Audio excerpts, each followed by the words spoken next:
Hallelujah. കരങ്ങളെ ഉയർത്തി കർത്താവിനെ സ്തുതിക്കാൻ നമുക്ക് വീണ്ടും ഒരു ദിവസം കൂടി കർത്താവിൻ്റെ പാദപീഠത്തിലേക്ക് കടന്നു വരുവാൻ, ദൈവത്തിൻ്റെ മാറ്റമില്ലാത്ത വചനവുമായി ആയിരിക്കാൻ കർത്താവ് തന്ന വലിയ കൃപയോർത്ത് ഞാൻ സ്തുതിക്കുകയാണ്, സ്തോത്രം ചെയ്യുകയാണ്. ഹല്ലേലൂയ. യൂട്യൂബിൽ എന്നെ കാണുന്ന സഹോദരങ്ങൾ, നിങ്ങളേവരെയും കർത്താവായ യേശു ക്രിസ്തുവിൻ്റെ നാമത്തിലുള്ള സ്നേഹത്തെയും വന്ദനത്തെയും അറിയിക്കുന്നു. ഈ നാളുകളിലെ വീഡിയോസ് എല്ലാം നിങ്ങളെ ആത്മീകമായി വളരാൻ സഹായിക്കുന്നു എന്നറിഞ്ഞതിൽ ഒത്തിരി സന്തോഷം. ഹല്ലേലൂയ. നിങ്ങളെന്നെ സ്നേഹിക്കുന്നു, എനിക്കറിയാം. ഒത്തിരി പേർ എന്നെ മെസ്സേജ് ചെയ്യാറുണ്ട് വാട്സപ്പിലൊക്കെ. ആ നമ്പർ ഞാനിതിൽ കാണിക്കുന്നതാണ്. നിങ്ങൾക്ക് എന്തെങ്കിലും പ്രാർത്ഥന ആവശ്യമൊക്കെ ഉണ്ടെങ്കിൽ വാട്സാപ്പിൽ മെസ്സേജിലൂടെ അറിയിക്കാം. കോൾ ചെയ്താൽ ചില സമയത്ത് എനിക്ക് എടുക്കാൻ കഴിയില്ല, അതുകൊണ്ടാണ് നിങ്ങളുടെ വിലയേറിയ പ്രാർത്ഥനാ വിഷയങ്ങളൊക്കെ അറിയിക്കാവുന്നതാണ്. കർത്താവിൻ്റെ സന്നിധിയിൽ ഇരിക്കുന്ന സമയത്ത് ഞാൻ പ്രാർത്ഥിക്കുകയും വിളിക്കണമെന്ന് ഒരു ബോധ്യമുണ്ടായാൽ ഞാൻ തീർച്ചയായും നിങ്ങളെ വിളിച്ച് പ്രാർത്ഥിക്കുന്നതുമാണ്. ഹല്ലേലൂയ. നമുക്ക് ഇന്ന് മുതൽ ഞാൻ ആഗ്രഹിക്കുന്നത് പുതിയ കാര്യം കർത്താവ് എന്നെ ഏൽപ്പിച്ചിരിക്കുന്നത് നിങ്ങളെ പഠിപ്പിക്കാനായിട്ടാണ്. ഹല്ലേലൂയ. നമ്മൾ ഇന്ന് മുതൽ ചിന്തിക്കുന്ന വിഷയം പുതിയ സൃഷ്ടിയെ പറ്റിയാണ്. പുതിയ സൃഷ്ടി എന്താണ്? പുതിയ സൃഷ്ടി. അപ്പോൾ അങ്ങനെയാണെങ്കിൽ പഴയത് എന്താണ്? അങ്ങനെയൊക്കെയുള്ള കാര്യങ്ങളാണ് നമ്മൾ ചിന്തിക്കാനായിട്ട് പോകുന്നത്. ബൈബിളിൽ എവിടെയാണ് പുതിയ സൃഷ്ടിയെ പറ്റി പറയുന്നത്? ഇവിടെ ആയിരിക്കുന്നവർക്ക് ആർക്കെങ്കിലും പുതിയ സൃഷ്ടി എന്ന് പറഞ്ഞാൽ എന്താണെന്ന് അറിയാമോ? ഇല്ല. അറിയാമെങ്കിലും മറന്നു അല്ലേ ചിലപ്പോഴൊക്കെ. അപ്പോൾ എന്താണ് പുതിയ സൃഷ്ടി? എന്താണ് പുതിയ സൃഷ്ടിയുടെ അധികാരങ്ങൾ? നമുക്ക് എങ്ങനെ പുതിയ സൃഷ്ടിയായി മാറാൻ പറ്റും? എങ്ങനെ പുതിയതിൽ നിന്ന് ജീവിക്കാൻ പറ്റും? അങ്ങനെയൊക്കെയുള്ള ഒത്തിരി കാര്യങ്ങളാണ് നമ്മൾ വരുന്ന ദിവസങ്ങളിലെല്ലാം തന്നെ ചിന്തിക്കാനായിട്ട് പോകുന്നത്. ഇന്ന് നമ്മൾ ആദ്യത്തെ ചിന്തയ്ക്കായിട്ട് ഒരു വചനം തിരഞ്ഞെടുത്തിരിക്കുവാണ്. ആ വചനം നമുക്ക് ഒരുമിച്ച് ചേർന്ന് വായിക്കാം. ഹല്ലേലൂയ. Thank you Jesus. 2 കൊരിന്ത്യർ അതിൻ്റെ 5-ാം അധ്യായം 17-ാം വാക്യം. 2 കൊരിന്ത്യർ 5:17 നമുക്ക് വായിച്ചു കേൾക്കാം. ഒരുത്തൻ ക്രിസ്തുവിലായാൽ അവൻ പുതിയ സൃഷ്ടി ആകുന്നു, പഴയത് കഴിഞ്ഞുപോയി, ഇതാ അത് പുതുതായി തീർന്നിരിക്കുന്നു. ഹല്ലേലൂയ. അപ്പോൾ നമ്മളിപ്പോൾ വായിച്ച വാക്യം 2 കൊരിന്ത്യർ 5:17 ഒരുത്തൻ ക്രിസ്തുവിൽ ആയാൽ അവൻ എന്താണെന്നാണ് പറയുന്നത്? പുതിയ സൃഷ്ടി. പുതിയതെന്ന് പറഞ്ഞാൽ എന്താണ്? പുതിയതെന്ന് പറഞ്ഞാൽ പഴയതല്ലാത്തത്. അത് ശരിയാണ്. നമ്മൾ ഇതുവരെ കണ്ടിട്ടില്ലാത്തത്. ശരിയാണോ? ഇതുവരെ കണ്ടിട്ടില്ല, ഇതുവരെ കേട്ടിട്ടില്ല അതിനെക്കുറിച്ച്. അതിനല്ലേ നമ്മൾ പുതിയതെന്ന് പറയുന്നത്, അല്ലേ? അപ്പോൾ ഒരുത്തൻ ക്രിസ്തുവിലായാൽ എന്ന് പറഞ്ഞാൽ എന്താണ്? യേശുവിനോട് കൂടെ നമ്മൾ മരിച്ച് അടക്കപ്പെട്ട് ഉയർത്തെഴുന്നേൽക്കുന്ന ഒരു അനുഭവം അല്ലേ? അങ്ങനെ ഉണ്ടാകുമ്പോൾ എന്തെന്നാണ് പറയുന്നത്? നമ്മൾ യേശുവിലായി, യേശുവുമായി ഒന്നായി തീർന്നു. അങ്ങനെ ആയി തീർന്നവൻ പുതിയ സൃഷ്ടിയാകുന്നു, അല്ലെങ്കിൽ ന്യൂ ക്രിയേഷൻ എന്ന് ഇംഗ്ലീഷിൽ പറയും. പുതിയ സൃഷ്ടി. അവൻ പുതിയതാണ്, പഴയത് കഴിഞ്ഞു പോയി എന്ന് പറഞ്ഞാൽ എന്താണ്? പഴയത് ഇനി മുതലില്ല. അപ്പോൾ പഴയ സൃഷ്ടി എന്താണ്? അപ്പോൾ പഴയത് എന്തോ ഉണ്ടല്ലോ. പഴയത് പോയെന്ന് പറയണമെങ്കിൽ പഴയത് എന്തോ ഇല്ലേ? എന്താണ് പഴയത്? അതൊക്കെ നമ്മൾ പഠിക്കണ്ടേ?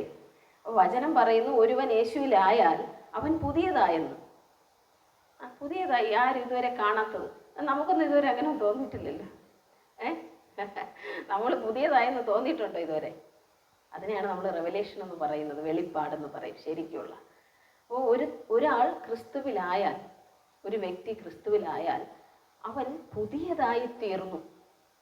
അപ്പോൾ നമ്മളെല്ലാം ഇപ്പം സ്കൂളിലൊക്കെ പഠിക്കുന്ന സമയത്ത് ഒരു പുതിയ വർഷം തുറക്കുമ്പോൾ എല്ലാം പുതിയത് വേണമെന്ന് പറയും. പഴയതൊന്നും കൊണ്ടുപോകത്തില്ല, എല്ലാം പുതിയതൊന്നും കിട്ടിയാൽ കൊള്ളാമെന്നുണ്ട്. കാരണം പഴയതൊന്നും കഴിഞ്ഞു പോയതിനെ എടുക്കാനായിട്ട് താല്പര്യമില്ല. എല്ലാ മനുഷ്യരുമൊക്കെ അങ്ങനെ തന്നെ അല്ലേ? പുതിയത് വേണമെന്നൊക്കെ തോന്നില്ലേ? പുതിയൊരു ഡ്രസ്സ് വേണം, പുതിയൊരു ചെരുപ്പ് വേണം. അതൊക്കെ തെറ്റാണോ അങ്ങനെ തോന്നുന്നത്? അല്ലേ? പുതിയ ഒന്ന് വേണം എന്ന് ചിന്തിക്കില്ലേ നമ്മൾ? പുതിയത് നമുക്ക് കിട്ടിയ എന്ത് ചെയ്യും? പഴയത് കളയില്ലേ? പഴയതിന് എന്തെങ്കിലും കേട് പറ്റിയിട്ടല്ലേ നമ്മൾ പുതിയത് വേണമെന്ന് ചിന്തിക്കുന്നത്, ശരിയല്ലേ? അപ്പോൾ പഴയതിനെന്തോ പ്രശ്നം പറ്റിയിട്ടുണ്ടല്ലേ? അപ്പോൾ ചെരുപ്പ് പഴയതായി നമ്മൾ എന്ത് ചെയ്യും? തേഞ്ഞൊക്കെ തീർന്ന് അത് പഴയതായി. അപ്പോൾ നമ്മൾ എന്ത് ചെയ്യും? അത് കളയും. പിന്നെ അത് എന്ത് ചെയ്യാൻ പറ്റും അല്ലേ? ചിലരേത് കൂട്ടി വെച്ചിരിക്കും, എന്നിട്ട് എന്ത് ചെയ്യും? ഒന്നും ചെയ്യാൻ പറ്റില്ല. അല്ലെങ്കിൽ നമുക്ക് കളഞ്ഞേ പറ്റൂ. കാരണം നമ്മുടെ അളവിനുള്ളത് പിന്നെ അത് പാകമാകത്തൂല, ഒന്നും ചെയ്യാൻ പറ്റില്ല. അപ്പോൾ ഒരു പുതിയത് നമ്മൾ വാങ്ങി, അപ്പോൾ പഴയതങ്ങ് പോയി. അപ്പോൾ ഇതുപോലെ വചനത്തിൽ പറയുന്നു ഒരുത്തൻ ക്രിസ്തുവിലായാൽ പിന്നെ അവൻ പുതിയതാണ്. അപ്പോൾ അമൃത ക്രിസ്തുവിലായി, അപ്പം ഞാൻ പുതിയതായി, പഴയത് പോയി. അപ്പം എന്ത് പോയി? ഇതാണ് നമ്മളിങ്ങനെ ചിന്തിക്കണം. നമുക്കതെല്ലാം ഇങ്ങനെ ചിന്തിച്ചു വരാം കേട്ടോ. എന്താണ് പഴയതെന്നും എന്താണ് പുതിയതെന്നും ഇതെല്ലാം പറഞ്ഞു തരാം. ഹല്ലേലൂയ. അപ്പോൾ ഒത്തിരി കാലം കൊണ്ട് വചനം പഠിക്കുന്നവരാണെങ്കിലും എന്താണ് ശരിക്കും പഴയതും പുതിയതെന്ന് ശരിക്കും അറിഞ്ഞൂടല്ലേ? അതിനി അറിയാനായിട്ടുണ്ട്. അപ്പം പ്രാർത്ഥനയോടെ ഇരിക്കണം. കർത്താവേ, ഇന്ന് പറയുന്ന കാര്യങ്ങൾ എൻ്റെ അകത്ത് പതിയണം, അല്ലെങ്കിൽ പിന്നെ എന്തെങ്കിലും കാര്യമുണ്ട്. ഞാനിങ്ങനെ പറഞ്ഞുകൊണ്ടിരുന്നിട്ട് ഇനി ഇത് നിങ്ങൾ മറക്കരുത്. എന്താണ് പുതിയ സൃഷ്ടി? ഒരുത്തൻ യേശുവിലായാൽ പുതിയതാണെന്ന് പറയുന്നുണ്ടല്ലോ എന്ന് നിങ്ങളോട് ഒരാൾ വന്ന് ചോദിച്ചാൽ നിങ്ങൾ എന്ത് ചെയ്യണം? പറഞ്ഞു കൊടുക്കണം അയാൾക്ക്. യേശുവിലായപ്പോൾ ഞാൻ മാറി, ഞാൻ പുതിയതായി. അപ്പം അവർ ചോദിക്കും, ഇന്നലെ കണ്ട പോലെ എന്നാണല്ലോ ഇരിക്കുന്നത്, എവിടെയാണ് പുതിയതായത് എന്ന് ചോദിക്കില്ലേ? ചോദിക്കും. അപ്പോൾ എവിടെയാണ് നമ്മൾ പുതുക്കപ്പെട്ടത്? അതാണ് ആദ്യത്തെ കാര്യം. അപ്പോൾ ഒരാൾ യേശുവിനെ അറിയുമ്പോൾ, യേശുവെ അങ്ങിൽ ഞാൻ വിശ്വസിക്കുന്നു എന്ന് പറയും അല്ലേ? അങ്ങേ ഞാൻ കർത്താവും എൻ്റെ രക്ഷിതാവുമെന്ന് വായുകൊണ്ട് ഏറ്റുപറയുന്നു, ഹൃദയത്തിൽ വിശ്വസിക്കുന്നു. യേശുവെ അങ്ങ് എന്നിൽ വന്ന് വസിക്കണം എന്ന് പറയുമ്പോൾ എന്ത് പറ്റും? പരിശുദ്ധാത്മാവ് അവൻ്റെ ഉള്ളിലേക്ക് ഇറങ്ങി വരുന്നു. എവിടെയാണ് പരിശുദ്ധാത്മാവ് വരുന്നത്? നമ്മുടെ ആത്മാവിലാണ്. ആത്മാവ് എവിടെ ഉണ്ട്? നമ്മുടെ ഉള്ളിലുണ്ട്. നമ്മുടെ ആത്മമനുഷ്യനല്ലേ? ആത്മമനുഷ്യനിലേക്കാണ് ഇറങ്ങി വരുന്നത്. ഹല്ലേലൂയ. അപ്പോൾ ആത്മാവ് മാറുന്നതോടെ നമ്മുടെ ഉള്ളിൽ ഇരുട്ടായിരുന്നു ആത്മമണ്ഡലത്തിൽ കേട്ടോ. ആ ഇരുട്ട് മാറിയിട്ട് വെളിച്ചമായി. മനസ്സിലായോ? പിന്നെയാണ് നമുക്ക് മനസ്സിലാകുന്നത് ശരിക്കും നമ്മൾ ആരാണ്. അതുവരെ ഈ പഴയതായിട്ട് നമ്മൾ ഇങ്ങനെ ജീവിച്ചുകൊണ്ടിരിക്കും എല്ലാ മനുഷ്യരെ പോലെ. എന്നാൽ പരിശുദ്ധാത്മാവ് നമ്മുടെ ഉള്ളിലേക്ക് വന്നു കഴിയുമ്പോൾ നമുക്ക് എന്ത് മനസ്സിലാവും? നമ്മൾ പുതിയതായി കഴിഞ്ഞു എന്ന് മനസ്സിലാവും. ഹല്ലേലൂയ. അപ്പോൾ ഒരാൾ യേശുവിലായാൽ അയാൾ എന്താണ്? പുതിയ സൃഷ്ടിയാണ്, പുതിയ ക്രിയേഷനാണ്, ഇതുവരെ ഇല്ലാത്ത ഒന്നാണ്. മനസ്സിലായോ? അപ്പോൾ നിങ്ങൾ ഇന്നലെ വരെ വന്നപ്പോൾ ഇവിടെ ഉണ്ടായിരുന്ന മുറ്റത്തുള്ള അതുണ്ടായിരുന്നോ? ഇല്ല. അപ്പോൾ നിങ്ങൾ ഇന്ന് വന്നപ്പോൾ അത് പുതിയതല്ലേ കണ്ടത്? ആണ്. അപ്പോൾ ഒരു പുതിയതല്ലേ? അപ്പം അതുപോലെ നമ്മൾ ഓരോരുത്തരും ആണെന്നാണ് പറയുന്നത്. അപ്പം നിങ്ങൾ ഇതുവരെ അങ്ങനെ വിശ്വസിച്ചിട്ടുണ്ടോ? ഞാനൊരു പുതിയ സൃഷ്ടിയാണ്. പറഞ്ഞ ഞാൻ പുതിയ സൃഷ്ടിയാണ്, ഞാൻ യേശുവിലായതുകൊണ്ട് ഞാൻ പഴയതല്ല, പഴയത് കഴിഞ്ഞു പോയി എന്നാണ് വായിക്കുന്നത്. നമ്മൾ ഇംഗ്ലീഷിൽ വായിക്കുമ്പോൾ അതിങ്ങനെയാണ് മനസ്സിലാവുന്നത്. If anyone is in Christ he has become an entirely new creation. All that is related to the old order has vanished. എന്ന് പറഞ്ഞാൽ ഒരുവൻ യേശുവിലാവുമ്പോൾ അവൻ പുതുതായിട്ട് മാറുന്നു. പഴയത് വാനിഷായി പോകുന്നു എന്ന് പറഞ്ഞാൽ അത് ഇല്ലാതായി പോകും. നമ്മൾ ഈ വസ്ത്രത്തിലൊക്കെ കറ പറ്റുമ്പോഴേ നമ്മൾ കഴുത്തില്ലേ, കഴുവല്ലേ? അപ്പോൾ കറയ്ക്ക് എന്ത് പറ്റും? അതവിടെ പിന്നെ ഇല്ലല്ലേ? ഇല്ല. നമ്മൾ പഴയ വസ്ത്രങ്ങളൊക്കെ എന്ത് ചെയ്യും? കളയും. പിന്നെ അതെടുത്ത് പുതിയതിൻ്റെ പുറത്തൂടെ ഇടുമോ? ഇല്ല. ഹല്ലേലൂയ. അപ്പോൾ ഒരുവൻ യേശുവിലായപ്പോൾ, നമ്മളെല്ലാം യേശുവിലായപ്പോൾ നമ്മൾ പുതിയ ആൾക്കാരായി മാറി. അയ്യോ, അതാ വ്യത്യാസം. എല്ലാ ആൾക്കാരും ചിന്തിക്കുന്നത് എന്തെന്നറിയാമോ? യേശുവിലായി കഴിഞ്ഞാൽ പുറമേ ഉള്ളതാണ് മാറുന്നത്. അല്ല, എൻ്റെ ജീവിതമാണ് മാറുന്നത്. എല്ലാം മാറുമേ, അത് വേറെ കാര്യം. ആദ്യം മാറുന്നത് അകത്താണെന്നേ ഉള്ളൂ. ഹല്ലേലൂയ. നിങ്ങളുടെ ജീവിതം മാറും, സാഹചര്യങ്ങൾ മാറും, ചുറ്റുപാടുകൾ മാറും, അതെല്ലാം മാറും. എല്ലാത്തിനേക്കാളും ആദ്യം മാറേണ്ടത് നമ്മുടെ ആത്മാവാണ്, അകത്തെ മനുഷ്യൻ. ഹല്ലേലൂയ. അപ്പോൾ ഈ അകത്തെ മനുഷ്യനാണ് ജീവൻ വെച്ച് അവൻ പുതിയതാകുന്നത്. അവൻ പുതിയതാകുമ്പോൾ എന്ത് പറ്റും? നമ്മളെന്ന വ്യക്തി പുതിയതാവും അല്ലേ? എൻ്റെ വ്യക്തിത്വം മാറി. കാരണം വേറൊരാൾ അകത്ത് വന്നു. ആര് വന്നു? ആരാ വന്നേ? പരിശുദ്ധാത്മാവ്. ആരുടെ ആത്മാവാണ് പരിശുദ്ധാത്മാവ്? യേശുവിൻ്റെ ആത്മാവാണ്. അപ്പോൾ യേശുവിൻ്റെ ആത്മാവ് ഉള്ളി വന്നു എന്ന് പറഞ്ഞാൽ യേശു വന്നെന്ന് തന്നെയല്ലേ അർത്ഥം? അത് യേശു ഉള്ളി വന്നപ്പോൾ എൻ്റെ വ്യക്തിത്വം മാറി. പിന്നെ ഞാൻ അമൃതയെ പോലെ അല്ല ചിന്തിക്കുക, അമൃതയെ പോലെ അല്ല പ്രവർത്തിക്കുക അല്ലേ? എൻ്റെ സ്റ്റാറ്റസ് മാറുകയാണ്. മനസ്സിലായോ? അപ്പം ഞാൻ പുതിയതായിട്ടങ്ങ് മാറി. ഇപ്പം നേരത്തെ ജീവിച്ചുകൊണ്ടിരുന്ന പോലെ അല്ല ഞാനിപ്പോൾ ജീവിക്കുന്നത് അല്ലേ? യേശുവിനെ അറിഞ്ഞ ശേഷം, യേശുവിൻ്റെ ഉള്ളി വന്ന ശേഷമൊക്കെ എൻ്റെ ജീവിതം മാറി. യേശു എന്തിനാണോ ഈ ഭൂമിയിലായിരുന്നത് അതുപോലെ നമ്മളാവാൻ തുടങ്ങും. യേശു എന്തിനാണ് ഈ ഭൂമിയിലായിരുന്നത്? തൻ്റെ ജീവൻ കൊടുത്തുകൊണ്ട് മറ്റുള്ളവരെ നേടിയല്ലേ, ശരിയല്ലേ? അപ്പം പിന്നെ നമ്മുടെ ഉള്ളിൽ യേശു വന്നാലും അത് തന്നെയല്ലേ ചെയ്യും? ശരിയാണോ തെറ്റാണോ? ശരിയാണല്ലേ? അപ്പം നമ്മുടെ ഉള്ളിൽ യേശു വന്നാൽ ഇത് തന്നെ താൻ ചെയ്യത്തുള്ളൂ. എല്ലാവരെയും സ്നേഹിക്കും, നമ്മുടെ ജീവൻ കൊടുത്തുകൊണ്ട് എന്ത് ചെയ്യും? മറ്റുള്ളവരെല്ലാം നേടാനായിട്ട് നോക്കും അല്ലേ? യേശുവിനെ അറിയാത്ത മക്കളടുക്കൽ പോവാനും സുവിശേഷം പറയുവാനും ഇതെല്ലാം കഴിയുന്നത് എന്തുകൊണ്ടാണ്? യേശു എൻ്റെ അകത്ത് വന്നതുകൊണ്ടാണ്. അല്ലെങ്കിൽ പറ്റുമോ? ഇല്ല. അപ്പോൾ അമൃത എന്ന് പറയുന്ന വ്യക്തിക്ക് അമൃതയുടേതായ ഇഷ്ടങ്ങളുണ്ട് അല്ലേ? അപ്പോൾ നിങ്ങളെന്ന് പറയുന്ന വ്യക്തിത്വത്തിന് നിങ്ങളുടേതായ ഇഷ്ടങ്ങളുണ്ട് ഇല്ലേ? ഉണ്ട്. അതല്ലേ നമ്മൾ ചെയ്യുന്നേ? യേശു എൻ്റെ അകത്തുണ്ട്, എന്നാൽ യേശുവിൻ്റെ ഇഷ്ടം എന്താണെന്ന് നമുക്കറിയാമോ? ഇല്ല. എന്നാൽ പുതിയ സൃഷ്ടിയായി തീരുമ്പോൾ യേശു എൻ്റെ അകത്തുണ്ട്, ഞാനൊരു പുതിയ വ്യക്തിയായി മാറിക്കഴിഞ്ഞു എന്ന് നമ്മൾ മനസ്സിലാക്കണം. ആദ്യം ആ ബോധ്യം വന്നാലേ എന്തെങ്കിലും ഒരു കാര്യം യേശുവിന് നമ്മളിലൂടെ ചെയ്യാൻ പറ്റും. നമ്മളെല്ലാം എത്രയോ കാലങ്ങളായി ആരാധിക്കുന്നവരുണ്ടല്ലേ, ചർച്ചിലൊക്കെ പോയിട്ട്. പക്ഷേ യേശു അകത്തിരിക്കുവാണ്, എന്നിലൂടെ യേശു പ്രവർത്തിക്കാനായിട്ട് ആഗ്രഹിക്കുന്നു എന്ന് പലർക്കും അറിയത്തില്ല. ഇന്ന് പലർക്കും അറിയില്ല. എന്താണ് പുതിയ സൃഷ്ടി എന്ന് ചോദിച്ചാൽ എന്താണോ ഒരുത്തൻ ക്രിസ്തുവിലായാൽ പുതിയതായി, അവൻ പിന്നെ പഴയതല്ലെന്ന് പറയുന്നുണ്ടല്ലോ. എന്താണ് പുതിയത്, എന്താണ് പഴയതൊന്നും ആർക്കും ഒരു ഐഡിയ ഇല്ല. ഹല്ലേലൂയ. ഒന്നും അറിയത്തില്ല അവർക്ക്. വചനം ഈ നാളുകളിൽ നമ്മൾ പഠിച്ചാൽ മാത്രമേ നമ്മൾ ആത്മാവിൽ എന്ത് ചെയ്യത്തുള്ളൂ? വളരത്തുള്ളൂ. ഹല്ലേലൂയ. അപ്പോൾ നമുക്ക് ഒരു വചനം കൂടി വായിക്കാം കേട്ടോ. എന്താണ് പുതിയതെന്നൊന്ന് മനസ്സിലാക്കാൻ വേണ്ടിയാണ്. യോഹന്നാൻ എഴുതിയ സുവിശേഷം, താങ്ക് യു ജീസസ്, 3-ാമത്തെ അധ്യായം. യോഹന്നാൻ എഴുതിയ സുവിശേഷം അതിൻ്റെ 3.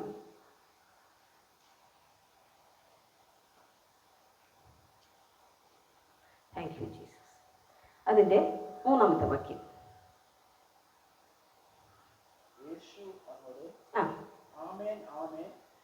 ആമേൻ ആമേൻ, ഞാൻ നിങ്ങളോട് പറയുന്നു, പുതുതായി ജനിച്ചില്ല എങ്കിൽ ദൈവരാജ്യം കാണുവാൻ ആർക്കും കഴിയുകയില്ല എന്ന് പറഞ്ഞു. അപ്പോൾ അവിടെ യേശു പറയുവാണ്, പുതുതായി ജനിച്ചില്ലെങ്കിൽ ദൈവരാജ്യം കാണാൻ ആർക്കും കഴിയുകയില്ല. അപ്പോൾ കർത്താവ് അവിടെ പറയുന്നു, എല്ലാവരും പുതിയതായിട്ട് ഒരിക്കൽ ജനിച്ചേ പറ്റത്തുള്ളൂ എന്നാണ് പറയുന്നത്. അപ്പോൾ താഴത്തെ വാക്യത്തിൽ വീണ്ടും നിക്കോദോമസ് അവനോട്, മനുഷ്യൻ വൃദ്ധനായ ശേഷം ജനിക്കുന്നത് എങ്ങനെ? രണ്ടാമതും അമ്മയുടെ ഉദരത്തിൽ കടന്ന് ജനിക്കുമോ എന്ന് ചോദിച്ചു. അതിന് യേശു, ആമേൻ ആമേൻ, ഞാൻ നിന്നോട് പറയുന്നു, വെള്ളത്താലും ആത്മാവിനാലും ജനിച്ചില്ല എങ്കിൽ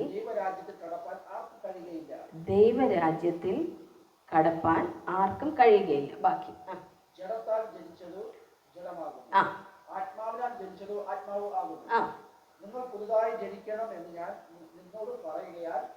ആശ്ചര്യപ്പെടരുത്. മതി. അപ്പോൾ അവിടെ കർത്താവ് പറയുവാണ്, യേശു പറയുവാണ്, പുതുതായി ജനിക്കണമെന്ന് പറയുന്നതിൽ നിങ്ങൾ ആരും ആശ്ചര്യപ്പെടരുത്. അപ്പോൾ ഒരു പുതിയ സൃഷ്ടിയായി തീരണം, അല്ലെങ്കിൽ വീണ്ടും ഒരു ജനനം വേണം എന്ന് പറയുന്നതിൽ നിങ്ങൾ ആദ്യം ആശ്ചര്യപ്പെടരുതെന്ന്. അപ്പോൾ ഇത് പറയുമ്പോൾ ഒരു അതിശയം തോന്നില്ലേ? ഞാൻ പുതുതായി തീരണം, എങ്ങനെ പുതിയതാവും? എങ്ങനെ ഞാൻ വീണ്ടും ജനിക്കണം? ഒന്നേന്ന് പുതിയതാവണമെങ്കിൽ വീണ്ടും ഒന്നിൽ ജനിക്കണ്ടേ? ഇപ്പോൾ പഴയതായിട്ടല്ലേ ഇരിക്കുന്നത്. അപ്പോൾ നോർമലായിട്ട് എല്ലാവർക്കും ഉണ്ടാകുന്ന ഒരു സംശയമാണ്. അപ്പോൾ നിക്കോദമസ് എന്ന് പറയുന്നത് ഇവിടെ പരീക്ഷന്മാരിലെ ഒരു പ്രമാണിയാണ്. എല്ലാ കാര്യങ്ങളും ബൈബിൾ അറിയാമെന്നുള്ള ഒരു വ്യക്തിയാണ്. അയാൾ വന്ന് യേശുവിനോട് സംശയം ചോദിക്കുക, എങ്ങനെയാണ് ഈ വീണ്ടും ജനിക്കേണ്ടത്? ഇനി ഒന്നേന്ന് ഈ വൃദ്ധനായിട്ടെ അമ്മയുടെ ഉദരത്തിലൊക്കെ കടന്ന് ഒന്നേന്ന് ജനിക്കാൻ പറ്റുമോ പുതിയതെന്ന് പറയുമ്പോൾ അല്ലേ? അങ്ങനെ ചോദിക്കുവാണ്. അപ്പോൾ യേശു പറയുവാണ്, നീ പറയുന്ന ജനനമല്ല ഞാൻ പറയുന്ന ജനനം. നിക്കോദമസ് പറഞ്ഞ ഏത് ജനനമാണ്? ഒരമ്മ ഒരപ്പനല്ലേ? രണ്ടുപേരിൽ നിന്നും ജനിക്കുന്ന ഒരു ജനനം അല്ലേ? അമ്മയുടെ ഉദരത്തിലൂടെ പുറത്തു വന്നു. ആ ജനനത്തിൻ്റെ പേരാണ് ജഡത്തിലെ ജനനം. മനസ്സിലാവുന്നുണ്ടോ? ആ ജനനത്തിൻ്റെ പേരെന്താണ്? ജഡത്തിലെ ജനനം. ഹല്ലേലൂയ. രണ്ടാമത്തെ ജനനത്തിൻ്റെ പേരാണ് ആത്മാവിലെ ജനനം. അപ്പോൾ 2 ജനനമുണ്ട്. ഏതൊക്കെയാണ്? ജഡത്തിലെ ജനനവും ആത്മാവിൻ്റെ ജനനവും ഓരോ മനുഷ്യൻ്റെ ജീവിതത്തിൽ ഉണ്ട്. എന്നാൽ ഇന്ന് ലോകത്ത് കാണുന്ന മനുഷ്യരിൽ എത്ര ശതമാനം പേരായിരിക്കും ആത്മാവിൽ ജനിച്ചിട്ടുള്ളത്? വളരെ കുറച്ചേ ഉള്ളൂ അല്ലേ? വളരെ കുറച്ചേ ഉള്ളൂ. എല്ലാവരും ജഡത്താൽ ജനിച്ചവരാ, ശരിയല്ലേ? എല്ലാവർക്കും ഒരു ജഡ ശരീരമുണ്ട്. ഒരപ്പനിൽ നിന്നും അമ്മയിൽ നിന്നും അവരുടെ ഇഷ്ടപ്രകാരം ജനിക്കുന്ന ഒരു ജനനം, അതിനെയാണ് നമ്മൾ ജഡത്താലുള്ള ജനനം എന്ന് പറയുന്നത്. എന്നാൽ ആത്മാവിലുള്ള ജനനം എന്ന് പറഞ്ഞാൽ അങ്ങനെയല്ല. താഴോട്ട് നമുക്ക് വായിക്കാം. രണ്ടാമത് അമ്മയുടെ ഉദരത്തിൽ കടന്ന് ജനിക്കുമോ എന്ന് ചോദിച്ചു. അതിന് യേശു, ആമേൻ ആമേൻ ഞാൻ നിന്നോട് പറയുന്നു, വെള്ളത്താലും ആത്മാവിനാലും ജനിച്ചില്ല എങ്കിൽ ദൈവരാജ്യത്തിൽ കടപ്പാൻ ആർക്കും കഴിയുകയില്ല. അപ്പോൾ ഈ ജനനം എന്ന് പറയുന്നത് എന്തിനു വേണ്ടിയുള്ളതാണ്? ആത്മാവിൻ്റെ ഈ ജനനം എന്ന് പറയുന്നത് ദൈവരാജ്യത്തിൽ കടക്കാനുള്ള ജനനമാണ്. മനസ്സിലായോ? അപ്പോൾ ഒന്നാമത്തെ ജനനത്തിൽ എവിടെ കിടക്കാം? ഒന്നാമത്തെ ജനനത്തിൽ നമുക്ക് എവിടെ കിടക്കാം? ഈ ലോകത്തിലേക്ക് വരണമെങ്കിൽ ജഡത്താലുള്ള ജനനം മതി. പക്ഷെ ദൈവരാജ്യത്തിലേക്ക് പോകണമെങ്കിലോ ആത്മാവിലെ ജനനം വേണം. മനസ്സിലായോ? അപ്പൊ ആത്മാവിൽ ജനിക്കാതെ ദൈവരാജ്യത്തിൽ കടക്കാനായിട്ട് ആർക്കും കഴിയുകയില്ല. ഹല്ലേലൂയ. ഇന്ന് എല്ലാ മനുഷ്യരും ജഡത്തിൽ ജനിച്ചു എന്ന് പറഞ്ഞ് വലിയ വീരവാദം മുഴുക്കി നടക്കുന്നവരാ എല്ലാവരും. പക്ഷെ ഇവരാരെങ്കിലും ആത്മാവിൽ ജനിച്ചിട്ടുണ്ടോ? വളരെ കുറച്ച് പേരേ ഉള്ളൂ. 100 പേരെടുത്താൽ ഒരാൾ പോലും ഇല്ല. അങ്ങനെയാണ്. ആത്മാവിലൊന്നും ആരും ജനിച്ചിട്ടില്ല. ജഡത്താൽ ജനിച്ചു, യേശുവിനെ ആരാധിക്കുന്നു, എല്ലാം ഓക്കെയാണ്. പക്ഷെ ദൈവരാജ്യത്തിൽ പോവോ? ഇല്ല. അതാ കാര്യം. എന്നാൽ ഇത് ആരെങ്കിലും പറഞ്ഞു കൊടുക്കുന്നുണ്ടോ? അതുമില്ല. നിങ്ങൾ ആത്മാവിനാൽ ജനിച്ചില്ലെങ്കിൽ, ഞാൻ പറയുന്നതല്ലേ, യേശു പറയുന്നതാണേ, നിങ്ങൾ ആത്മാവിൽ ജനിച്ചില്ല എങ്കിൽ ദൈവരാജ്യത്തിൽ കടപ്പാൻ ആർക്കും കഴിയുകയില്ലെന്ന്. അകത്തൊരു ജനനം നടക്കണം, വേറൊരു ജനനം. ഈ ജഡത്തിന്റെ കാര്യമല്ല അവിടെ പറയുന്നത്. തൊട്ട് താഴത്തെ വാക്യത്തിൽ പറയുകയാണ്, ജഡത്താൽ ജനിച്ചത് ജഡമാകുന്നു, ആത്മാവിനാൽ ജനിച്ചത് ആത്മാവാകുന്നു. അപ്പോൾ ജഡത്താൽ അമ്മയുടെയും അപ്പൻ്റെയും അവകാശിയായിട്ട്, അല്ലെങ്കിൽ അവർ രണ്ടുപേരും കൂടി നമുക്ക് തരുന്ന ഒരു ജന്മമുണ്ടല്ലേ, ആ ജനനം കൊണ്ട് ഈ ഭൂമിയിൽ മാത്രമേ നമുക്ക് ജീവിക്കാനായിട്ട് പറ്റൂ. അത് കഴിഞ്ഞാൽ പിന്നെ ജീവിതമില്ല അങ്ങനെയുള്ള മനുഷ്യന്. മനസ്സിലാവുന്നുണ്ടോ? നിത്യതയിലോട്ടൊന്നും അവന് പോവാനേ പറ്റത്തില്ല. നിത്യമായ മരണേ ഉള്ളൂ. എന്നാൽ നിത്യമായ ജീവനിലേക്ക് കടക്കണമെങ്കിൽ അവൻ എന്ത് ചെയ്യണം? ആത്മാവിൽ ജനിക്കണം. ഹല്ലേലൂയ. അതുകൊണ്ടാണ് എല്ലാവരോടും നമ്മൾ പറഞ്ഞു കൊടുക്കുന്നത്, യേശുവിൻ്റെ അടുക്കലേക്ക് വാ, നിത്യജീവൻ യേശുവിൽ മാത്രമേ ഉള്ളൂ. നീ ജഡത്തിൽ മാത്രമായിരുന്ന ഈ ഭൂമി കൊണ്ട് നിന്റെ ജീവിതം അവസാനിച്ചു പോകും, പിന്നെ നിനക്ക് നിത്യമരണമാണ്. എന്നാൽ നീ എപ്പോൾ യേശുവിലേക്ക് വരുന്നോ അപ്പോൾ യേശുവിൻ്റെ ജീവൻ നിന്നിലേക്ക് വരും. അപ്പം നീ ആത്മാവിൽ വീണ്ടും ജനിക്കും. അങ്ങനെയാണെങ്കിൽ നിനക്ക് നിത്യജീവനിലേക്ക് പോകാം. ആർക്ക് വേണമല്ലേ നിത്യജീവൻ? അപ്പോൾ എല്ലാവർക്കും വേണ്ടത് ഈ ഭൂമിയിലെ ആവശ്യങ്ങളൊന്ന് പരിഹരിച്ച് കിട്ടണം. അപ്പോൾ ഈ ഭൂമിയിലെ ജീവിതം കഴിയുമ്പോഴും പിന്നെ ഒന്നും വേണ്ട. എല്ലാവരും വിചാരിക്കുന്നത് അതുകൊണ്ട് അങ്ങ് തീരുന്ന. ഇല്ല. ഹല്ലേലൂയ. നമ്മുടെ ആത്മാവ് വീണ്ടും ജനിപ്പിക്കപ്പെട്ടേ മതിയാകത്തുള്ളൂ. ഹല്ലേലൂയ. അതിന് ആത്മാവുമായിട്ട് കണക്റ്റ് ആവണം. ഏതാത്മാവ്? നമ്മുടെ ആത്മാവും ദൈവത്തിൻ്റെ ആത്മാവും കൂടെ ഒന്നു ചേരുമ്പോഴാണ് പുതിയ സൃഷ്ടി ഉണ്ടാകുന്നത്. ഹല്ലേലൂയ. നമ്മുടെ ആത്മാവും ദൈവത്തിൻ്റെ ആത്മാവും കൂടി കൂടിച്ചേരുമ്പോൾ പുതിയ സൃഷ്ടിയായി മാറിയ, മനസ്സിലായോ? ആരും ഇതുവരെയും കണ്ടിട്ടില്ലാത്ത ന്യൂ ക്രിയേഷൻ. ഹല്ലേലൂയ. എവിടെയെങ്കിലും ദൈവത്തിൻ്റെ ആത്മാവും മനുഷ്യൻ്റെ ആത്മാവും കൂടി ചേർന്ന വേറെ എന്തെങ്കിലും ഉണ്ടോ? ഇല്ല, ഒന്നുമില്ല. വേറെ എന്തിലെങ്കിലും ദൈവത്തിൻ്റെ ആത്മാവിൻ്റെ സാന്നിധ്യവും ഉണ്ടോ? ഇല്ല. അല്ലേ? മനുഷ്യൻ്റെ മൂക്കിൽ മാത്രമല്ലേ ദൈവം ശ്വാസം ഊതിയുള്ളൂ, അല്ലേ?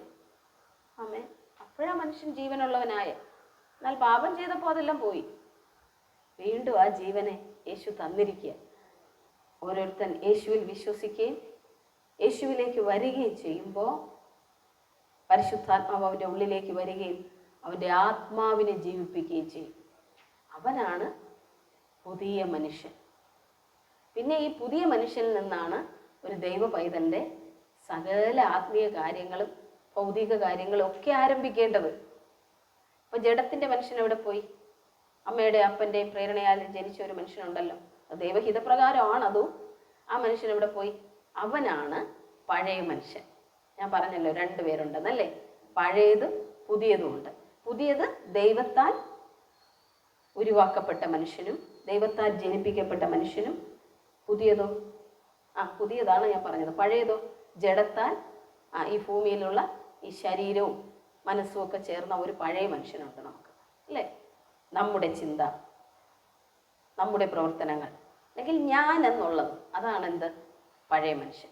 അമൃത ഞാൻ എന്ന് പറയുമ്പോൾ അതെന്താണ്? പഴയ മനുഷ്യനാണ്. എന്നാൽ പരിശുദ്ധാത്മാവ് എന്നിലേക്ക് വന്നപ്പോൾ അമൃത ഞാൻ എന്നൊക്കെ ഉള്ള ഈ സ്വയം അങ്ങ് ഇടിഞ്ഞു പോയി. അല്ലെങ്കിൽ ദൈവം ഇടിച്ച് കളയും. ശരിയല്ലേ? എല്ലാം ഇടിച്ച് കളഞ്ഞിട്ട് ദൈവം ആഗ്രഹിക്കുന്നത് യേശു എൻ്റെ ഉള്ളിൽ വസിച്ചുകൊണ്ട് യേശുവിൻ്റെ സ്വഭാവത്തിലേക്ക്, സ്വരൂപത്തിലോട്ട് എന്നെ മാറ്റാനായിട്ട് ഓരോ നിമിഷവും ശ്രമിക്കും. ഓരോ നിമിഷവും അങ്ങനെ ഞാൻ മാറി മാറി മാറി മാറി യേശുവിൻ്റെ അതേ സാദൃശ്യത്തിലേക്ക്, സ്വരൂപത്തിലേക്ക് ഞാൻ കടന്നു വരും. ഹല്ലേലൂയ. അപ്പോൾ ജഡത്താൽ ജനിച്ചത് ജഡമാകുന്നു. യോഹന്നാൻ്റെ സുവിശേഷം 3-ാം അധ്യായത്തിൻ്റെ 6-ാം വാക്യമാണ്. ജഡത്താൽ ജനിച്ചത് ജഡമാകുന്നു, ആത്മാവിനാൽ ജനിച്ചത് ആത്മാവാകുന്നു. നിങ്ങൾ പുതുതായി ജനിക്കണമെന്ന് ഞാൻ നിങ്ങളോട് പറയുന്നതിൽ ആശ്ചര്യപ്പെടരുത്. ഹല്ലേലൂയ. കാറ്റിഷ്ടമുള്ളയിടത്ത് ഊതുന്നു, അതിൻ്റെ ശബ്ദം നീ കേൾക്കുന്നു, എങ്കിലും അത് എവിടെ നിന്ന് വരുന്നു എന്നും എവിടേക്ക് പോകുന്നു എന്നും അറിയുന്നില്ല. ആത്മാവിനാൽ ജനിച്ചവനെല്ലാം അതുപോലെ ആകുന്നു എന്ന് ഉത്തരം പറഞ്ഞു. ഹല്ലേലൂയ. അപ്പോൾ കാറ്റ് ഇഷ്ടമുള്ളിടത്ത് നിന്ന് വരുന്നു, അതിൻ്റെ ശബ്ദം നീ കേൾക്കുന്നു, എങ്കിലും അത് എവിടെ നിന്ന് വരുന്നു എന്നും എവിടേക്ക് പോകുന്നു എന്നും അറിയുന്നില്ല. ആത്മാവിനാൽ ജനിച്ചവനെല്ലാം അതുപോലെ ആകുന്നു എന്ന് പറഞ്ഞു. അതുപോലെ എന്താ? ഒരു കാറ്റ് പോലെയുള്ള ഒരവസ്ഥ അല്ലേ? കാറ്റ് എവിടെയെങ്കിലുമൊക്കെ കൂട് കെട്ടി താമസിച്ചതായിട്ട് നിങ്ങൾ കേട്ടിട്ടുണ്ടോ? ഒരിടത്ത് താമസിക്കുവാണ്, കാറ്റില്ല. കാറ്റിൻ്റെ പരിപാടി എന്താ? അത് വരുമല്ലേ, എവിടെ നിന്നാണെന്നൊന്നും ഒരു പിടുത്തമില്ല. ശരിയല്ലേ? വരുമ്പം പക്ഷെ എല്ലാവരും അറിയും, ആ ദേശം മൊത്തം ഇളകും. ശരിയല്ലേ? അപ്പം ആത്മാവിനാൽ ജനിപ്പിക്കപ്പെട്ടവന് അതുപോലാണെന്നാണ് കർത്താവ് പറയുന്നത്. അവൻ ആത്മാവിനാൽ ജനിപ്പിക്കപ്പെട്ട് കഴിഞ്ഞാൽ ഒരു കാറ്റുപോലെ അവൻ ആയിരിക്കുന്നിടത്ത് എല്ലാവരും അറിയാൻ തുടങ്ങും. യേശു അങ്ങനെ അല്ലായിരുന്നു. എൻ്റെ 3.5 വർഷക്കാലം അവിടെ മുഴുവൻ ഇളകി മറിഞ്ഞു താനായിരുന്നപ്പോൾ. ഹല്ലേലൂയ. പിന്നെ എങ്ങോട്ട് പോകുന്നുവെന്ന് ആത്മാവിലല്ലാത്തവർക്കൊന്നും അറിയാനും പറ്റത്തില്ല. വന്നു ദാ പോയി. അതുപോലെയുള്ളൊരു ജീവിതമാണ് നമ്മുടെ എന്നാണ് പറയുന്നത് എല്ലാവരുടേത്. ഭൂമിയിൽ പിടിച്ചു വയ്ക്കാനോ നേടാനോ എന്തെങ്കിലും സ്വന്തമാക്കാനോ ഒന്നുമില്ല നമുക്ക്. ഒരു കാറ്റ് പോലെയുള്ള ഒരു ജീവിതം. ഹല്ലേലൂയ. നമ്മൾ വരുന്നു, ഇവിടെ ഒരു ആത്മാവിനാൽ ദൈവം പറഞ്ഞിരിക്കുന്ന കുറേ കാര്യങ്ങൾ ചെയ്യുന്നു, അല്ലേ? പിന്നെ തിരിച്ചു പോകുന്നു. അത്രയേ ഉള്ളൂ പരിപാടി. ഹല്ലേലൂയ. അപ്പോൾ അങ്ങനെ നമ്മുടെ ജീവിതത്തെ ഒന്ന് ചിന്തിക്കാൻ തുടങ്ങിയാൽ നമ്മൾ ഈ മനസ്സിൽ വെച്ചിരിക്കുന്ന എല്ലാ വെയിറ്റും അങ്ങ് ഇടിഞ്ഞു വെക്കോളും. മനസ്സിലാവുന്നുണ്ടോ? നമ്മൾ എന്തേലുമൊക്കെ അങ്ങ് ചെയ്യണം എന്ന് ചിന്തിച്ച് അതിൻ്റെ ഭാരം, നമ്മുടെ ഭാവിയെ പറ്റിയുള്ള ചിന്തകൾ, ആകുലതകൾ, ഇതൊന്നും നമുക്കുണ്ടാകത്തില്ല. നമ്മൾ ഇങ്ങനെ ഒരു ജീവിതമാണ് നമുക്കുള്ളതെന്ന് നമ്മൾ മനസ്സിലാക്കിയ ഒരു കാറ്റ് പോലെയുള്ള ജീവിതം. മനസ്സിലാവുന്നുണ്ടോ? എവിടെ നിന്ന് വരുന്നു, എവിടേക്ക് പോകുന്നു എന്നറിയാതെ നമ്മൾ ഈ ഭൂമിയിലായിരിക്കുന്നു, കർത്താവിൻ്റെ ഇഷ്ടങ്ങൾ ചെയ്യുന്നു. കാറ്റൊരു സ്ഥലത്ത് അടിക്കുമ്പോൾ നിങ്ങൾക്കറിയാം അല്ലേ? അവിടെ കാറ്റടിച്ചെന്ന് അറിയാം. അതുപോലെ അറിയിച്ചിട്ടേ കാറ്റ് പോകും. പിന്നെ ആ കാറ്റിനെ നോക്കിയാൽ കാണും? ഇല്ല, കാണത്തില്ല. പിന്നെ ഹല്ലേലൂയ. അപ്പോൾ നമ്മൾ ദൈവം എവിടെ ആക്കിയിരിക്കുന്നു അവിടെ ദൈവത്തിൻ്റെ ഇഷ്ടം ചെയ്യുക, ദൈവത്തിൻ്റെ പദ്ധതികൾ ചെയ്യുക, തിരിച്ചു പോവുക. അത്രയേ ഉള്ളൂ നമ്മുടെ ആത്മാവിലെ ജീവിതം എന്ന് പറയുന്നത്. ഹല്ലേലൂയ. അപ്പോൾ ദൈവം പറയുന്നത് ഒരു ചെറിയ ഒരു ക്ഷണികത മാത്രമേ ഉള്ളൂ. ഒരു കാറ്റിൻ്റെ വേഗത അറിയാലോ അല്ലേ? അത് വരുന്നു പോകുന്നു. ഹല്ലേലൂയ. അതുപോലെയുള്ളൊരു ജീവിതം, ഭാരമില്ലാത്ത ഒരു ജീവിതം, പ്രത്യേകിച്ചൊന്നും കൂടുകൂട്ടണ്ടാത്ത ഒരു ജീവിതം, എവിടെയെങ്കിലും ഞാൻ സ്ഥിരമായിട്ട് താമസിച്ചോളെ അങ്ങനെയൊന്നും കാറ്റിന് പറയാൻ പറ്റില്ല. നമ്മുടെ ദൈവം അയക്കുന്നിടത്ത് പോവുക, കാര്യങ്ങൾ ചെയ്യുക, തിരിച്ചു പോവുക, പിന്നെ അതിനെ കാണത്തില്ല. പിന്നെ അടുത്ത് എവിടെയെങ്കിലും പോകണമെങ്കിൽ അവിടെ പോവുക, അവിടെയുള്ള കാര്യങ്ങൾ ചെയ്യുക, പോവുക. ഹല്ലേലൂയ. അങ്ങനെയുള്ള മനോഹരമായ ഒരു ജീവിതമാണ് ആത്മാവിലുള്ള ഒരു ജീവിതം എന്ന് പറയുന്നത്. മുഴുവനും ദൈവത്താൽ നിയന്ത്രിക്കപ്പെടുന്ന ഒരവസ്ഥ. നമുക്കറിയാലേ, കാറ്റിലൊക്കെ തൂവല് പറക്കുന്ന കണ്ടിട്ടുണ്ടോ? അപ്പൂപ്പൻ താടിയൊക്കെ അല്ലേ? ഈ കാറ്റിനനുസരിച്ച് ഇതിങ്ങനെ പറന്നു പോകും. ഹല്ലേലൂയ. അപ്പോൾ അങ്ങനെ ഒരു ജീവിതത്തിലേക്ക് നമ്മൾ വരണമെങ്കിൽ നമ്മൾ ഈ വീണ്ടും ജനനത്തിൻ്റെ അവസ്ഥയിലൂടെ കടന്നു പോവുകയും ആത്മാവിനാൽ നമ്മൾ നിറയപ്പെടുകയും ആത്മാവിനാൽ നിയന്ത്രിക്കപ്പെടുകയും ചെയ്യാം. ഹല്ലേലൂയ. ഇതെല്ലാം നമ്മുടെ ജീവിതത്തിൽ സംഭവിക്കുകയാണെങ്കിൽ നമ്മുടെ ജീവിതം എന്ന് പറയുന്നത് വളരെ സ്ട്രെസ് ഫ്രീ ആയിരിക്കും, പെയിൻ ഇല്ലാത്തൊരു ജീവിതമായിരിക്കും. കാരണം നമുക്ക് എന്ത് ചെയ്യണ്ട, ഇവിടെ ഒന്നും സമ്പാദിക്കണ്ട, അല്ലേ? ഇവിടെ ഒന്നും കെട്ടിപ്പടുക്കണ്ട എൻ്റെ സാമ്രാജ്യങ്ങൾ. കാരണം എന്താ? ഞാനിവിടെ കുറച്ച് കാലത്തേക്ക്, അല്ലേ, ഒരു കാറ്റ് പോലെയുള്ള ഒരു ജീവിതം നയിക്കാനായിട്ടാണ് ഇവിടെ ആയിരിക്കുന്നത്. ഹല്ലേലൂയ. അത് കഴിഞ്ഞാൽ പിന്നെ എനിക്ക് പോകണം, അല്ലേ? പരദേശിയാണുലകിൽ. പിന്നെ എന്താണ് ബാക്കി പറഞ്ഞാട്ട്?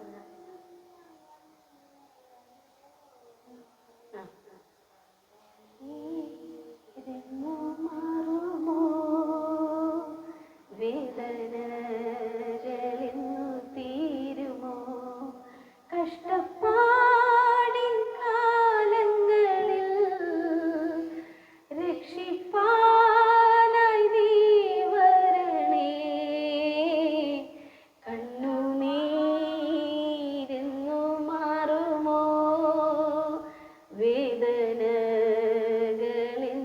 തീരുമോ. ഈഹത്തിൽ ഒന്നുമില്ലായേ, നേടിയതെല്ലാം മിഥ്യയേ. ഈഹത്തിൽ ഒന്നുമില്ലായേ, നേടിയതെല്ലാം മിഥ്യയേ. അമസം വയ്ക്കല്ലേ, രക്ഷിച്ചെല്ലുമില്ലായേ.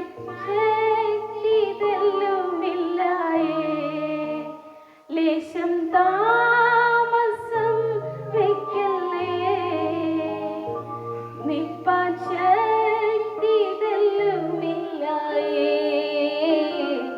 കണ്ണുനീരെന്നു മാറുമോ വേദനകളിന്നു തീരുമോ. ഹല്ലേലൂയ. Thank you Jesus. അപ്പോൾ ഈ ലോകത്തിലെ പരദേശി അല്ലേ നമ്മൾ? അല്പസമയം മാത്രം ആത്മാവിലുള്ള ജീവിതം നയിക്കുക, പോവുക. വേറൊരു പരിപാടി ഇവിടെ ഇല്ല. ഹല്ലേലൂയ. നമ്മൾ എന്തെങ്കിലുമൊക്കെ നേടിയാൽ എന്തെങ്കിലും കൊണ്ടുപോകാൻ പറ്റും ഇവിടെ നിന്ന്? ഒന്നുമില്ല, ഒന്നും കൊണ്ടുപോകാനും പറ്റില്ല. വന്നപ്പോൾ നമ്മളൊന്നും കൊണ്ടുവന്നിട്ടുമില്ല. അപ്പോൾ കൊണ്ടുവന്നെങ്കിലല്ലേ കൊണ്ടുപോകാൻ പറ്റത്തുള്ളൂ. ഹല്ലേലൂയ. ഒരു പുതിയ സൃഷ്ടിയിൽ ജീവിതം എന്ന് പറയുന്നത് അങ്ങനെ ഭാരമില്ലാത്ത ഒരു ജീവിതമാണ്. ഹല്ലേലൂയ. അപ്പം അങ്ങനെ ഒരു ജീവിതത്തിലേക്ക് നമുക്ക് കടന്നു വരാൻ കഴിഞ്ഞാൽ തന്നെ നമ്മുടെ എല്ലാ ഭാരങ്ങളും ഓട്ടോമാറ്റിക്കലി മാറിപ്പോയിക്കോളും. മനസ്സിലായത്? ഒന്നിനെ പറ്റിയും ടെൻഷനില്ല. കാരണം എന്താണ്? ഞാൻ യേശുവിൽ ദൈവവചനത്താൽ ദൈവത്തിൻ്റെ ആത്മാവിനാൽ ജനിപ്പിക്കപ്പെട്ടിരിക്കുകയാണ്. ഹല്ലേലൂയ. എനിക്ക് മരണമില്ലാത്ത ഒരു ജീവിതമാണ് ഉള്ളത്. ജഡത്തിലായിരിക്കുന്ന എല്ലാ മനുഷ്യരും മരണത്തിൻ്റെ കീഴിലാണ്. എന്നാൽ ഞാൻ ആത്മാവിലായതുകൊണ്ട് ഞാൻ ജീവനിലേക്ക് കടന്നിരിക്കുന്നു. മരണം വിട്ടിട്ട് ഞാനിപ്പോൾ ജീവനിലാണ്. ഹല്ലേലൂയ. അപ്പോൾ ഈ പുതിയ സൃഷ്ടിയെക്കുറിച്ച് ഒത്തിരി കാര്യങ്ങൾ ഇനിയും പറയാനുണ്ട്. എങ്ങനെയാണ് ആ പുതിയ സൃഷ്ടിയിലേക്ക് നമ്മളായിത്തീരുന്നത്, എന്താണ് പുതിയ സൃഷ്ടിയുടെ അധികാരങ്ങൾ, ഇതെല്ലാം നമുക്ക് വരുന്ന ക്ലാസ്സിലൂടെ എല്ലാം പഠിക്കാം. കർത്താവ് നിങ്ങളെ ധാരാളമായി അനുഗ്രഹിക്കട്ടെ. അടുത്ത എപ്പിസോഡിലൂടെ വീണ്ടും കാണാം. ഹല്ലേലൂയ. Amen, amen, amen. നമുക്ക് ഒന്നിച്ച് ഒരു ഗാനം പാടി കർത്താവിനെ ആരാധിക്കാം. Hallelujah. Thank you Jesus. Hallelujah.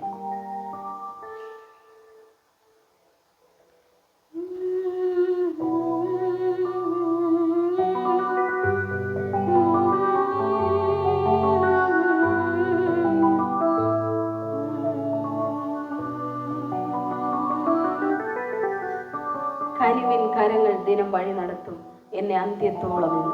ഭയം വേണ്ടിനിയും കർത്തൻ കാവലുണ്ട് മരുഭൂയാത്ര കടന്നിടുവാൻ. പകലിൽ മേഘസ്തംഭമായി, രാത്രിയിൽ അഗ്നിത്തൂണുകളായി, ദാഹജലത്തിനു പിളർന്ന പാറയും ജീവമന്ന ഭക്ഷണമായി. ഹാലിനെ ഒരുമിച്ച് ചേർന്ന് പാടാം.